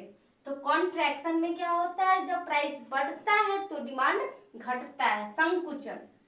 यहाँ पे डिमांड का, मांग का संकुचन हो जाता है, सिकुड़ जाता है, कम हो जाता है। तो जब प्राइस बढ़ता है तब इसकी मात्रा, इसकी मांगी गई मात्रा जो है वह घट जाती है। जब प्राइस 200 थी तो इसकी 100 मात्रा मांगी गई, और जब प्राइस बढ़ गया, जब प्राइस 200 से 300 पे आ गया तो इसकी 50 ही मात्रा मांगी जा रही है। पहले क्या था, जब प्राइस 200 था तो 100 मात्रा मांगा गया, जब प्राइस बढ़ करके 300 हो गया तो इसकी मात्रा घट करके 50 हो गई। हम लोगों ने समझ लिया। जब विस्तार, सबसे पहले प्राइस रिलेटेड डिमांड चेंज हो रहा है तो या तो प्राइस घटेगा नहीं तो प्राइस बढ़ेगा। जब प्राइस घटती है तो डिमांड बढ़ती है, जब प्राइस घटती है तब डिमांड बढ़ती है, और जब प्राइस बढ़ती है तो डिमांड घटती है। इस बात को हम लोगों ने पहले भी समझ लिया था और अभी भी अच्छे से समझ चुके हैं। चलिए अब बढ़ते हैं अदर फैक्टर में। जब चेंज आता है तब डिमांड कैसे प्रभावित होता है। तो यहाँ पे सबसे पहला है एक इंक्रीज और एक डिक्रीज। या तो मांग बढ़ेगी या तो मांग घटेगी। इंक्रीज मीन्स बढ़ना और डिक्रीज मीन्स घटना। तो जब डिमांड बढ़ेगी तब राइट वर्ड शिफ्ट होगा। जब डिमांड बढ़ेगी, यहाँ पे ये रहा फॉर्मेट, यहाँ पे एक पहला ले लिए, ठीक, ये रहा 100, यहाँ भी रहा 100 और ये रहा 200। तो राइट वर्ड शिफ्ट हम लोग समझेंगे, पर पहले फॉर्मेट को देख लेते हैं। जब प्राइस 100 थी, जब प्राइस 100 थी तब इसका डिमांड कर्व यहाँ पे था। वहीं पे दूसरी स्थिति में प्राइस 100 ही है पर इसका डिमांड बढ़ करके 200 हो गया है। पहले 100 में इसकी 100 ही मात्रा मांगी गई थी। यहाँ पे हम लोग ऐसे समझते हैं कि उपभोक्ता की आय 10,000 है। जब उपभोक्ता की आय 10,000 थी तो जब प्राइस किसी वस्तु की 100 थी तो उसकी 100 मात्रा मांगी गई। जब उपभोक्ता का आय 10,000 से बढ़ करके 30,000 हो गया तो उसी वस्तु, उसी दाम पे, उसका दाम अभी भी 100 है पर आय बढ़ने के कारण उसकी मांग बढ़ चुकी है, वह उसी वस्तु को 200 मात्रा में मांग रहा है। तो यह कर्व, यह डिमांड कर्व यहाँ से उठ करके यहाँ आ जाएगा। तो यहाँ पे कौन सा शिफ्ट हो रहा है, राइट साइड में यह शिफ्ट घसक रहा है, यह डिमांड कर्व लेफ्ट से उठ करके राइट में चला गया। तो जब इंक्रीज, जब डिमांड इंक्रीज होता है, डिमांड इंक्रीज हो रहा है, प्राइस फिक्स है, यहाँ पे प्राइस फिक्स है, प्राइस में कोई चेंज नहीं होगा बल्कि अदर फैक्टर में चेंज होगा। जैसे कि हम लोगों ने आय को लिया, उपभोक्ता के इनकम को लिया, तो जब इनकम बढ़ेगी तब इसकी क्वांटिटी, इसकी मांगने की जो क्षमता है वह भी बढ़ेगी। तो यह 100 से 200 हो गया है, मीन्स क्वांटिटी जब इंक्रीज होगी तो कर्व राइट वार्ड शिफ्ट हो जाएगा, लेफ्ट से उठ करके राइट में आ जाएगा। समझ गए? इसी प्रकार से डिक्रीज का भी है। जब डिक्रीज मीन्स 10,000 उसका सैलरी था पर अब 10,000 से कम हो गया, किसी कारणवश फैक्ट्री लॉस में चली गई, कंपनी लॉस में चली गई, जिस कारणवश उसे 10,000 मिल रहा था, अब वहां पे उसे 7,000 की सैलरी मिल रही है। अब 7,000 में भला हो क्या, तो वह अपनी मांगी गई मात्रा को, मांग को कम कर देगा, मांग को, डिमांड को घटा देगा उसी प्राइस पे। तो यहाँ पे लेफ्ट वार्ड शिफ्ट हो जाएगा। तो यहाँ पे ये जो कर्व है, ये जो डिमांड कर्व है, वो यहाँ से उठ करके इस तरफ लेफ्ट साइड आ जाएगा। यहाँ भी प्राइस 100 रुपए है तो इसकी 200 मात्रा वो खरीदता था जब उसका आय 10,000 था, पर जैसे ही घट करके उसका आय 7,000 हुआ, वह 100 वाली वस्तु की 100 मात्रा ही मांग रहा है। यहाँ पे उसका डिमांड जो है वो घट रहा है। तो हम लोगों ने क्या समझा, पहला, जब किसमें, जब प्राइस प्रभावित करे, जब प्राइस प्रभावित करे तो प्राइस के घटने पर डिमांड बढ़ती है, प्राइस के बढ़ने पर डिमांड घटती है। और जब अदर फैक्टर प्रभावित करे तो डिमांड इंक्रीज होता है, उस वक्त राइट वर्ड शिफ्ट होगा, और जब डिमांड डिक्रीज होगा उस टाइम लेफ्ट वर्ड शिफ्ट होगा। इस चीज को हम लोगों ने समझ लिया है। फॉर्मेट के द्वारा चेंज इन डिमांड को समझा था। चेंज इन डिमांड दो कारणों की वजह से होता था। कौन कौन सा, एक प्राइस में चेंज आने के कारण और दूसरा अदर फैक्टर में चेंज आने के कारण। तो सबसे पहले हम लोग प्राइस को देखेंगे। जब प्राइस में चेंज आता है तो डिमांड कैसे प्रभावित होती है उसे समझते हैं। तो चेंज इन क्वांटिटी डिमांड, सबसे पहले चेंज इन क्वांटिटी डिमांड, तो इसमें भी दो चीजें आती हैं, एक मांग का विस्तार एक्सपेंशन और दूसरा मांग का संकुचन कॉन्ट्रैक्शन। तो सबसे पहले एक्सपेंशन को समझते हैं, जो एक्सपेंशन क्या होता है। तो अन्य बातें समान रहने पे, अन्य बातें समान रहने पे, अन्य बातें समान रहने का क्या मतलब, मतलब ये कि उपभोक्ता की आय परिवर्तित नहीं होनी चाहिए। दूसरी बात, मौसम सामान्य होना चाहिए। तीसरी बात, प्रतिस्थापन वस्तुएं या पूरक वस्तुओं का प्राइस चेंज नहीं होना चाहिए। फैशन, उपभोक्ता की चाहत, उसकी रुचि, उसकी पसंदगी, उसकी आदत, ये सभी स्थिर होना चाहिए। यही सारी बातें हमारी अन्य बातें हैं। तो अन्य बातें मीन्स इन सारी बातों के समान रहने पर वस्तु की कीमत में कमी, वस्तु के प्राइस में कमी होने पर उसकी मांग अधिक होती है। क्या समझे, जब किसी वस्तु की प्राइस कम होती है, जब किसी वस्तु की प्राइस कम होती है तो उस वस्तु का डिमांड ज्यादा होता है। ठीक, यहाँ पे T वस्तु की प्राइस, QD वस्तु का कितना डिमांड है, कितना क्वालिटी डिमांड है, कितना क्वांटिटी डिमांड है, QD क्वांटिटी डिमांड। तो जब किसी वस्तु का प्राइस 200 रुपए था तब इसकी 100 मात्रा मांगी जा रही थी और अब प्राइस घट करके 200 से 100 हो गया, प्राइस घट गया है तो हमारा डिमांड जो है वो बढ़ गया है, वो 100 से 200 पे आ गया है। उसी प्रकार जब प्राइस और घट गया, प्राइस 100 से 50 पे आ गया तो अब डिमांड और बढ़ गया, डिमांड 200 से बढ़ करके 300 पे आ गया। ठीक, यहाँ पे हम लोग क्या देख रहे हैं, जैसे जैसे प्राइस घट रही है, जैसे जैसे प्राइस घट रही है वैसे वैसे हमारा डिमांड जो है वो बढ़ रहा है। प्राइस घटने से क्या हो रहा है, डिमांड बढ़ रहा है। चलिए इसको कर्व के द्वारा देखते हैं। तो पहला आ गया प्राइस 200, क्वांटिटी डिमांड 100, तो प्राइस 200, क्वांटिटी डिमांड 100 ले लिए। ठीक, दूसरा प्राइस 100, क्वांटिटी डिमांड 200, तो प्राइस 100, क्वांटिटी डिमांड 200। अभी दोनों बिंदुओं को मिलाने के बाद हमारे पास डिमांड कर्व बनता है। क्या बन गया, डिमांड कर्व। दृश्य, ये जो रेड वाली लाइन है AB, वो हमारा डिमांड कर्व हो गया। यहाँ पे हम लोग क्या देख रहे हैं, डिमांड कर्व में बिंदु A बिंदु B की ओर बढ़ रहा है, तो इसे ही हम लोग एक्सपेंशन कहते हैं। एक्सपेंशन को समझ लिए।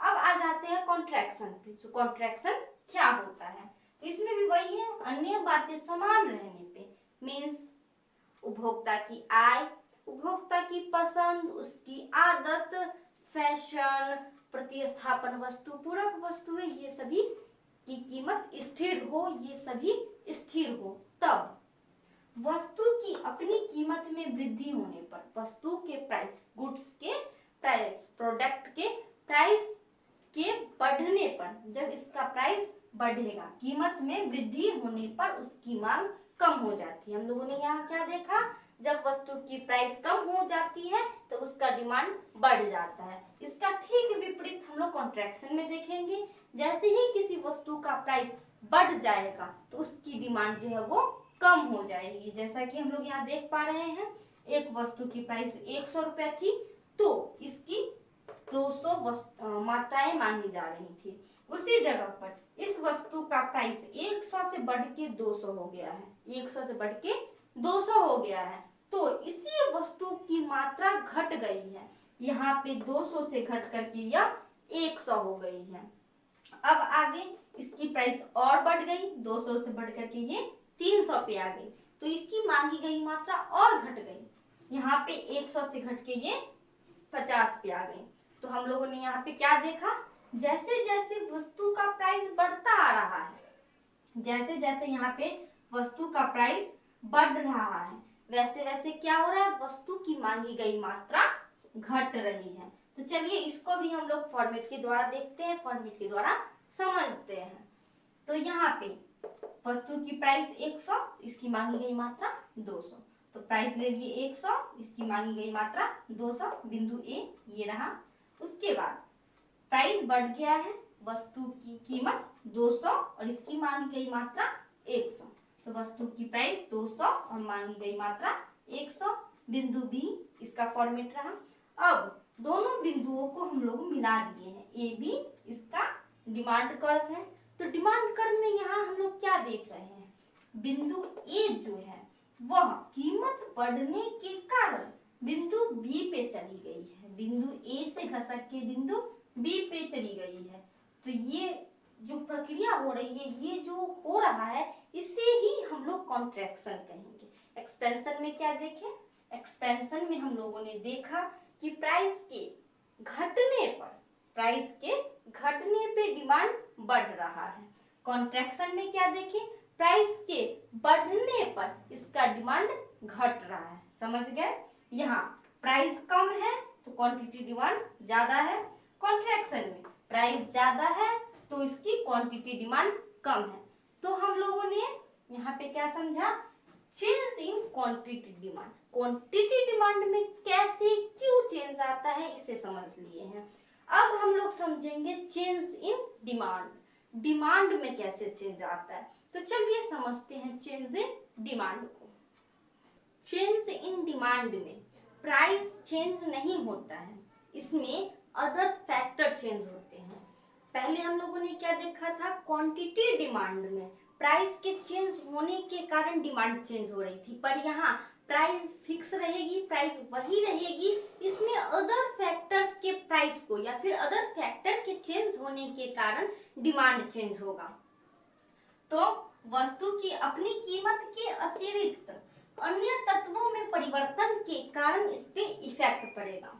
तो इस पे इफेक्ट दो प्रकार से पड़ता है, या तो मांग में वृद्धि होगी, नहीं तो मांग में कमी होगी। तो मांग में वृद्धि, इंक्रीज, मांग कब बढ़ेगी, कैसे बढ़ेगी, इसको देखते हैं। तो इसके क्या क्या कारण है। उपभोक्ता के आय में वृद्धि, जब कंज्यूमर का इनकम बढ़ेगा, जैसे ही कंज्यूमर का इनकम बढ़ेगा उससे ज्यादा सामान खरीदने की इच्छा होगी। पूरक वस्तु की कीमत में कमी, जब पूरक वस्तु, एक वस्तु जब दूसरे वस्तु के साथ मिल करके काम को पूरा करती है, उस स्थिति में जब किसी एक वस्तु की कीमत घट जाएगी तब उसकी मांग बढ़ जाएगी। जैसे ही कीमत घट गई है तो उसकी ज्यादा से ज्यादा मात्रा खरीद लेंगे, उसको स्टॉक में रख लेंगे और धीरे धीरे यूज में लाएंगे।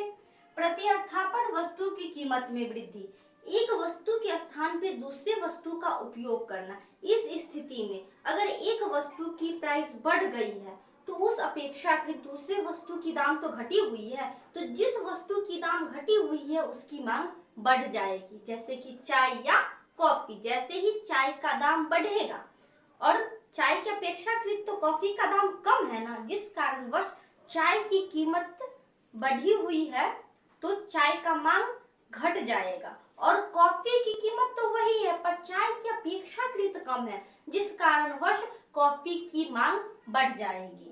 अब आगे बढ़ते हैं।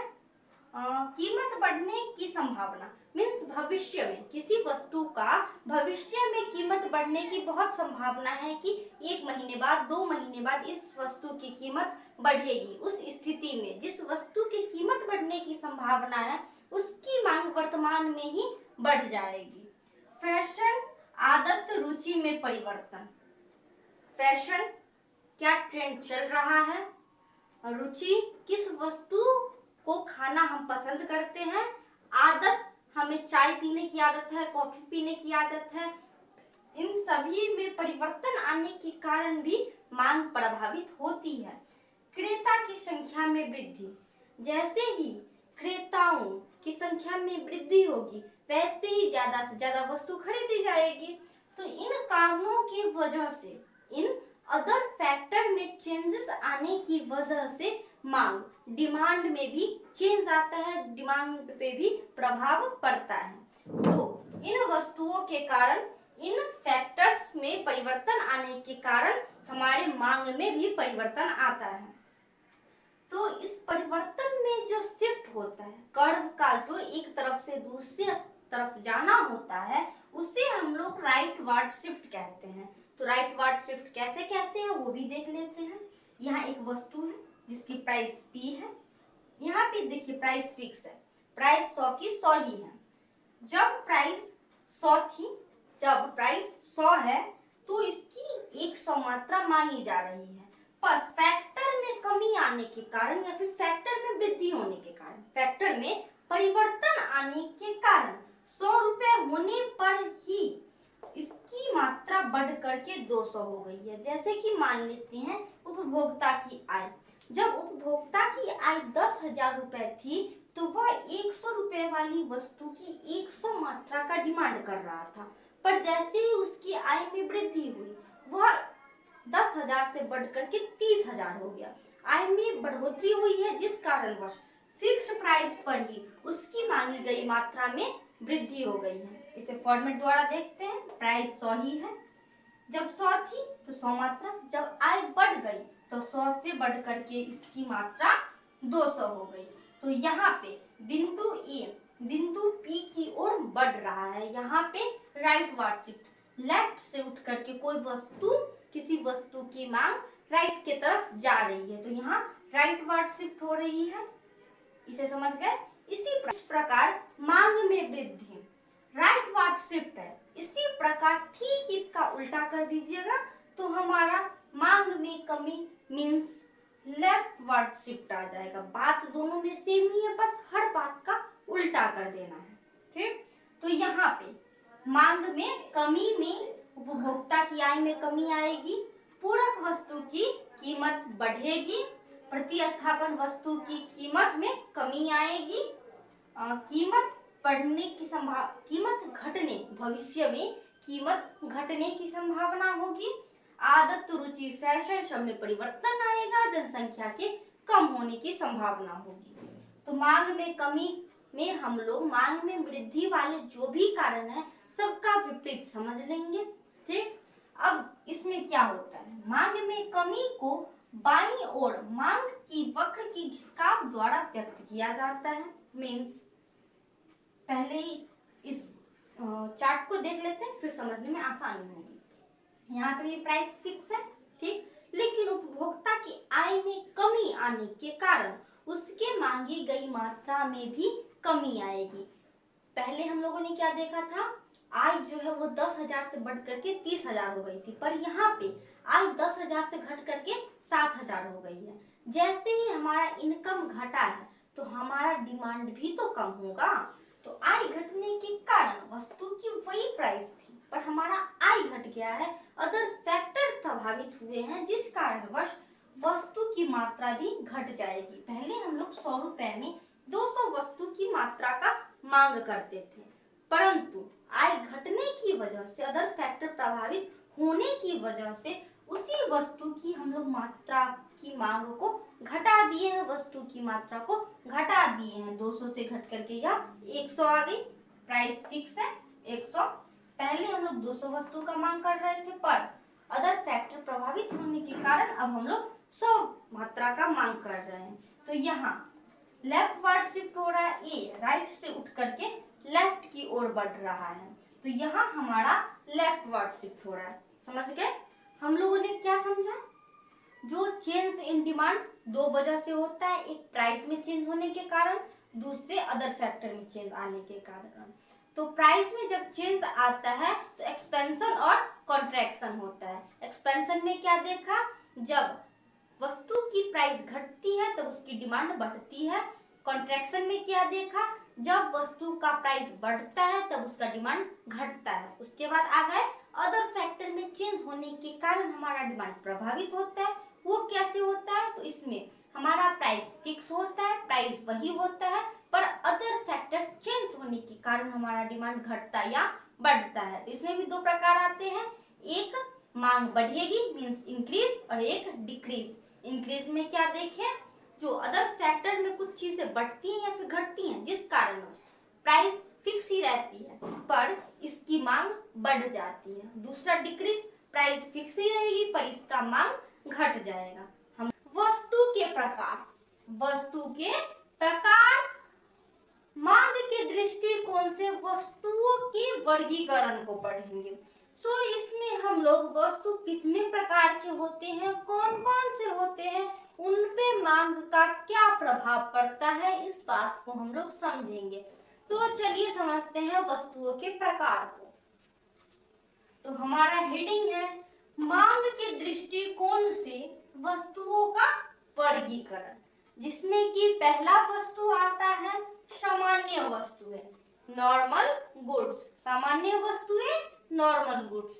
तो सामान्य वस्तुएं क्या है, जो हम लोग नॉर्मल दिनचर्या में यूज करते हैं, जैसे कि सुबह उठते ही टूथपेस्ट, उसके बाद नाश्ता में ब्रेड, चाय और अनाज, यही सब, ये सारी चीजें जो है वो नॉर्मल वस्तुएं हैं, सामान्य वस्तुएं हैं, जो हम लोग डेली यूज में लेते हैं। तो इसमें क्या होता है, इसमें आय का प्रवाह धनात्मक होता है। आय का प्रवाह धनात्मक होता है, इसका क्या मतलब है, आय के बढ़ने पर मांग बढ़ती है तथा घटने पर घटती है। सामान्य वस्तुओं में जैसे ही कंज्यूमर की आय बढ़ेगी तो इसकी मांग भी बढ़ेगी, कंज्यूमर की आय घटेगी तो इसकी मांग भी जो है वो घटेगी। अगला आता है नंबर 2 पे, निम्न कोटि की वस्तुएं, इंफीरियर गुड्स। इसमें क्या होता है, ये जो है ये बहुत ही लो क्वालिटी के गुड्स होते हैं, बहुत ही निम्न कोटि नीचे स्तर की वस्तुएं होती हैं। इनमें क्या होता है, तो इनमें आय का प्रवाह ऋणात्मक होता है, आय का प्रवाह ऋणात्मक होता है।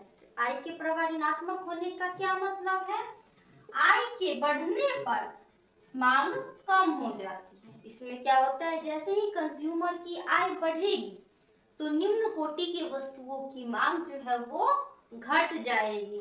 ऐसा क्यों होता है, क्योंकि निम्न कोटि में सबसे लो क्वालिटी मींस अभी हम लोग जिसकी आय बहुत कम है, जिसकी आय बहुत कम है वह अरवा चावल खा रहा है, ठीक। जैसे ही उसकी आय इंक्रीज होगी, उसका इनकम बढ़ेगा, वह अरवा चावल को छोड़ करके बासमती राइस खाएगा, इंडिया गेट राइस खाएगा। तो यहाँ पे वो निम्न क्वालिटी के चावल का त्याग कर रहा है और उच्च क्वालिटी के चावल को प्राप्त करने की क्षमता रखता है और प्राप्त कर रहा है। तो समझ गए,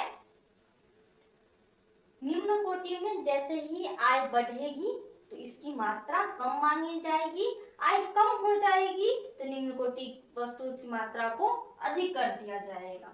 उसके बाद आता है नंबर 3 में पूरक वस्तुएं, पूरक वस्तुएं, कॉम्प्लीमेंट्री गुड्स। कॉम्प्लीमेंट्री गुड्स में क्या क्या होता है, एक वस्तु की कीमत बढ़ने पर उसके पूरक वस्तु की मांग कम हो जाती है। इस चीज को समझेंगे, पर पहले हम लोग पूरक वस्तु को समझते हैं। पूरक वस्तुओं में जब दो वस्तु मिल करके किसी काम को पूरा करती है, क्या करती है, दो वस्तु मिल करके किसी काम को पूरा करती हैं। जैसे कि ले लेते हैं चाय और चीनी। चाय मीन्स चाय पत्ती, चाय मीन्स बनी हुई चाय नहीं बल्कि चाय पत्ती। तो एक आ गया चाय पत्ती और एक आ गया चीनी। चाय पत्ती और चीनी मिलकर के काम पूरा करती है, मिलकर के चाय बनाती है, फिर वो चाय पीने योग्य होता है। तो यहाँ पे चाय पत्ती और चीनी, चाय पत्ती का दाम वही है और चीनी का दाम बढ़ चुका है। चाय पत्ती का दाम वही है पर चीनी का दाम बढ़ चुका है। यहाँ पे चीनी के दाम के बढ़ने के कारण चाय पत्ती की मांग घट जाएगी। क्यों? क्योंकि दोनों एक दूसरे के पूरक है, दोनों मिलकर के ही काम पूरा करेंगे। इसमें से किसी एक की कीमत बढ़ जाने के कारण दूसरी की मांग जो है वो घट जाएगी। समझ गए?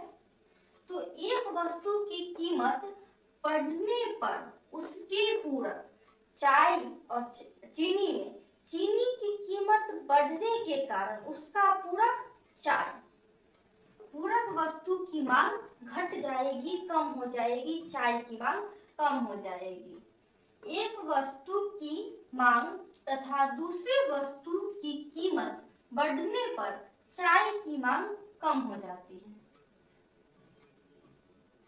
कम हो जाती है। एक वस्तु की मांग तथा दूसरी वस्तु की कीमत में ऋणात्मक संबंध होता है। एक वस्तु की मांग और दूसरी वस्तु की कीमत दोनों में क्या है, ऋणात्मक संबंध होता है। एक बढ़ेगी तो दूसरी घटेगी, दूसरी बढ़ेगी तो पहली घटेगी। समझ गए? जैसे चाय तथा चीनी, यहाँ चीनी की कीमत बढ़ने पर चाय की मांग जो है वह कम हो जाएगी। कैसे होगी, समझ गए?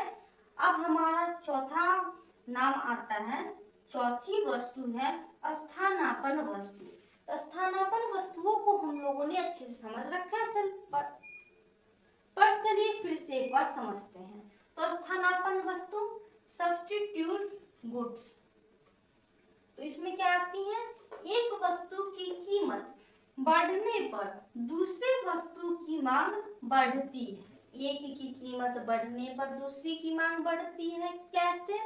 इसमें हम लोगों ने लिया था प्रतिस्थापन। या फिर स्थानापन्न, इसमें क्या होता है, एक के स्थान पे दूसरे को ला देना। एक का काम जो है वो दूसरी वस्तु पूरा करेगी।